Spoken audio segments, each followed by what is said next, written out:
আলমগীর ভাই, আপনি কিভাবে দুধ বাড়ান? গরিবের ফার্মটা এই কিরমির ডোজ করানোর পর উনার গাভীর দুধটা কইমা গেছে। উনি এখন 6 মাস প্রেগনেন্ট আছে। আসসালামু আলাইকুম বন্ধুরা, আমার মায়ার ভাইয়েরা, আমি ভিডিও নিয়ে আসলাম। আমার কিছু ভাই কমেন্ট করতেছে যে দুধ বাড়ানোর মেডিসিন কি, দুধ কিভাবে বাড়াবো। আলমগীর ভাই, আপনি কিভাবে দুধ বাড়ান? আসলে কি বলবো, দুধ বাড়ানোর মেডিসিন কি ওইটা অবশ্য আমি পুরা মতো বলতে পারবো না। হ্যাঁ, আর দুধ কিভাবে বাড়ানো লাগে ওই জিনিসটা কিছুটা আমার অভিজ্ঞতার থেকে আমি কিছু জিনিস আমার মায়ার ভাইদেরকে আমি সাজেশন দিতে পারবো। আমার কলিজার ভাইয়েরা তো আছেই আমার সাথে, আর আমিও আছি আমার কলিজার ভাইদেরকে নিয়ে। আমার এই ছোট্টখাট্ট গরিবের ফার্মটা, এইটা দেইকা আমার অনেক ভাই মানে ফার্ম দিতে চায়, ডেরি খামার করতে চায়, ডেরি খামার করছেও। আমার হাতেও আমি কয়েকটা গরু কিনা দিছি আমার নতুন নতুন ভাইদেরকে। তার ভিতরে তো একজন আছে অলরেডি আমার ফার্মে, আমার পারভেজ ভাই। পারভেজ ভাই মূলত আমার ভিডিও দেখা অধিক দুধের গাবি পালা শুরু করছিল। তো প্রথম অধিক দুধের গাবিটা আমিই কিনা দিছিলাম, সর্বোচ্চ 12 লিটার দুধের গাবি। তারপরে উনি উনার মন থেকে উৎসাহ হইয়া উনি নীলফামারী জান্নাত ডেরি ফার্মে গিয়া এই গাবিটা কিনে নিয়ে আসে, এই যে গাবিটা কিনে নিয়ে আসে। হ্যাঁ, তো এইটাই দুধ বাড়ানোর মেডিসিন। আর দুধ কিভাবে বাড়াইতে হয় ওইটা। আর এক ভাই কমেন্ট করছে, উনার একটা গাবি নতুন বাচ্চা দিছে, কিরমির ডোজ করানোর পর উনার গাবির দুধটা কইমা গেছে। 12 লিটার 13 লিটার দুধের ছিল, কিরমির ডোজ করাবার পর গাবির দুধ কইমা গেছে। তো আসলে সাধারণত আমরা যে কিরমির ডোজ করাই, আমি কিরমির ডোজ করাই, কিন্তু কিরমির ডোজ করাইলে কি হয়, দুধ আমার বাড়ি খায় না, দুধ নষ্টও হয় না, দুধ কমেও না। এই যে মনে করেন আমার এই যে মনিরে দিয়া দেখাইতেছি, মনি মনি এখন 6 মাস প্রেগনেন্ট আছে। 6 মাস যাইয়া 7 মাসে পড়ছে। হ্যাঁ, সরি, 6 মাস যাইয়া এই মাস পরে 7 মাসে পড়বে। তো 7 মাসে পড়বে, এখন তারে কিরমির ডোজ করাবো আমি। 6 মাস থেকে 7 মাসের ভিতরে কিরমির ডোজ করাবো। এখন যে তার পেটে একটা বাচ্চা আছে, তার পেটের বাচ্চাটা আর সে একদম কৃমি মুক্ত হয়ে যাবে। পেটের বাচ্চাটা যখন সে দুনিয়াতে আসবে, সে কৃমি মুক্ত হয়ে দুনিয়াতে আসবে। আর আমার মনি যে আপনার 3 মাস পরে বাচ্চা দিবে, 3 মাস পরে কিন্তু তার কৃমির কোনো আক্রান্ত তার ভিতরে থাকবে না। তখন সে দুধেও বাড়ি খাবে না, আমার দুধ নামার সময় তার কোনো ডিস্টার্ব হবে না। কারণ কৃমির ডোজটা এমন একটা জিনিস, আপনি মনে করেন বীজ দিছেন, বীজ দেওয়ার পর আপনি মনে করেন বাচ্চা পেটে হওয়ার 6 মাস, লাস্ট 3 মাসের পরে খাওয়ানো যাবে না, প্রথম 3 মাসের ভিতরে খাওয়ানো যাবে না। বাচ্চা যখন আপনি বীজ দিবেন, বাচ্চা কনসেপ্টের পর মনে করেন প্রথম 3 মাসের ভিতরে কৃমির ডোজ করানো যাবে না, লাস্ট 3 মাসের পরে কিন্তু কৃমির ডোজ করানো যাবে না। কৃমির ডোজটা করাইতে হবে কখন, আপনি 5 মাস থেকে 6 মাসের ভিতরে। তাহলে হবে কি, তার পেটের বাচ্চাটাও কৃমি মুক্ত হয়ে বের হবে, তারও কৃমি মুক্ত হয়ে যাবে বাচ্চা দেওয়ার পর। ঠিক আছে, বাচ্চা দেওয়ার পর আবার আপনার 40 দিন 42 দিন পরে আবার কৃমির ডোজ করাইলে কোনো সমস্যা হয় না। তো আমি আমার যে ভাই কৃমির ডোজ করানোর পর দুধ কমে গেছে, ওই ভাইকে বলবো আপনি তারে বেশি বেশি করে আপনি জিঙ্ক খাবান, কাঁচা ঘাস খাবান, আর লিকুইড ক্যালসিয়াম খাবান। লিকুইড ক্যালসিয়াম অনেক ধরনের আছে, ওরাকেল আছে, এটিকেল আছে, তারপরে আপনার ন্যানোকেল আছে।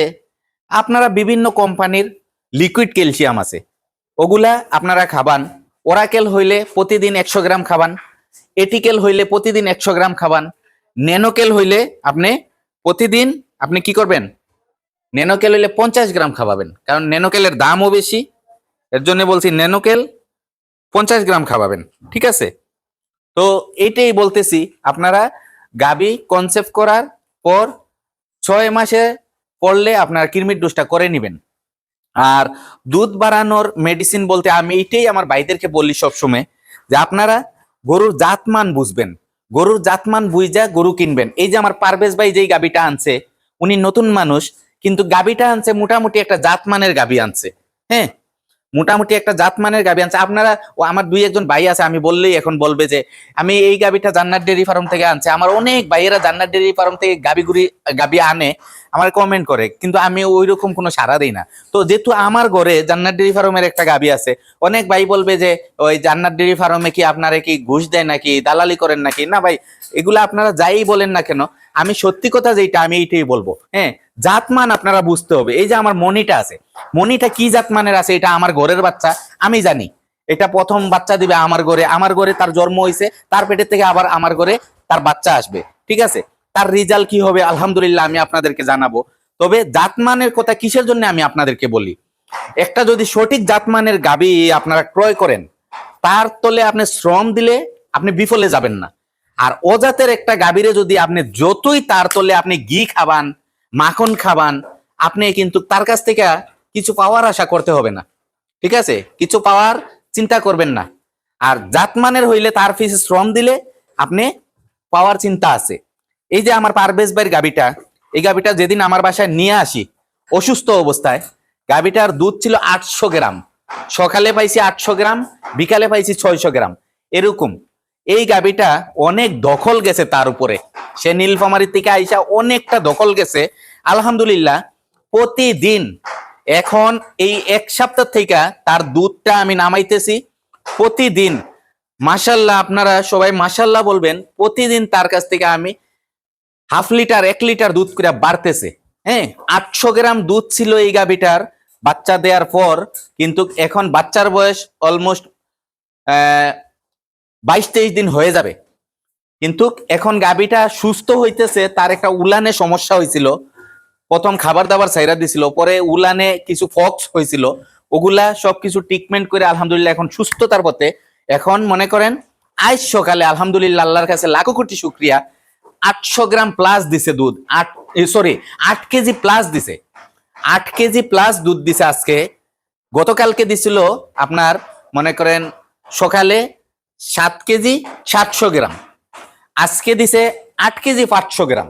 ঠিক আছে, তো ওইরকম প্রতিদিন হাফ কেজি 1 কেজি এরকম বাড়তেছে। তো তার এখন 2 বেলা মনে করেন দুধ গেছে আপনার 13-14 লিটারে, 13-14 লিটারে গেছে। কিন্তু সে কিন্তু 20 লিটারের, আমার টার্গেটে 20 লিটার দুধের একটা গাবি, তার জাতমান হয়েছে 20 লিটার দুধের, ফার্স্ট ল্যাকটেশনে 20 লিটার দুধের গাবি। সে কিন্তু 20 লিটার দুধ আলহামদুলিল্লাহ এতদিনে আমি পাইতাম, কিন্তু তার একটা অসুস্থতার কারণে তার খাবার দাবার ছিল না, তার উলানে হাত দোয়ার ছিল না, ওইরকম পরিস্থিতি হওয়াতে তার দুধটা নামানো গেছে না। তো বিভিন্ন ধরনের দানাদার আছে, আপনারা আপনাদের এরিয়াতে কি কি পান জানি না। আপনারা যাদের এরিয়াতে ভালো মানের দানাদার নাই, তারা কি করবেন, হয়তো আমি কোনো এই তো এইটা বললেও হয়তো এক ভাই আইসা বলবে তাইলে আপনি কি এসিআই কোম্পানির ফিটের কথা বলতেছেন। এসিআই কোম্পানির না, আমি যেটা ব্যবহার করি, আমি এসিআইর বাইফো একটা ফিট আছে দুধের, সর্বপরিমাণ কম আমি ইউজ করি। মনে করেন একটা আমার 20 লিটার দুধের গাবি যদি হয়, ওইটারে সকালে 1 কেজি বিকালে 1 কেজি দেই। তারপরে আমার আরো কিছু দানাদার আছে, ওই দানাদার গুলা দেই। ভুসি আছে, গমের পাতা ভুসি, যেটা বড় ভুসি, ওই ভুসিটা দেই। ওইগুলা দিয়া আমি আমার দুধের গাবিগুলারে লালন পালন করি, আর পর্যাপ্ত পরিমাণ কাঁচা ঘাস দেই। ঠিক আছে, তো এইটাই আমার যে ভাই, মানে কি বলবো, যে কৃমির ডোজ করানোর পরে দুধ কমে গেছে, ওই ভাইকে বলবো আপনি ক্যালসিয়াম খাবান, লিকুইড ক্যালসিয়াম খাবান, কাঁচা ঘাস খাবান, আপনি কিছু কিছু জিনিস আছে ওগুলা আপনারা ব্যবহার করেন। ঠিক আছে, ওগুলা ব্যবহার করেন, আপনারা আমার সাথে থাকেন।